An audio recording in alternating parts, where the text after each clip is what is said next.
Welcome back. In today's video, we're diving into a critical step for your CNC plasma cutting journey. Finding quality cut files to get your projects rolling as you learn to create your own designs.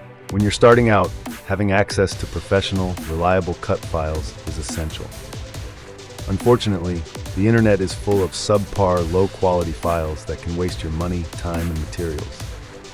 That's why it's crucial to stick with reputable sources. One great source is Tin Man Metalworks.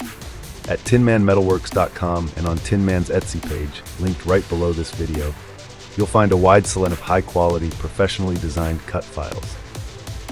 These files are optimized specifically for CNC plasma cutting, saving you time, material, and frustration.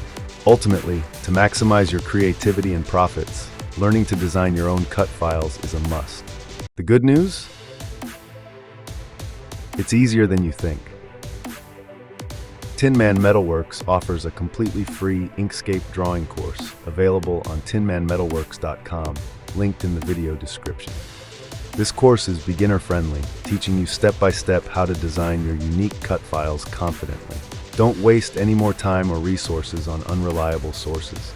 Click the link below to gain free access to the Inkscape drawing course and start your journey toward mastering CNC plasma design today. Remember, combining high-quality purchase files with your custom designs is the fastest route to growing your CNC plasma business. Thanks for watching. If you found this video helpful, please like, subscribe, and drop a comment below about what you'd like to see next. Happy designing!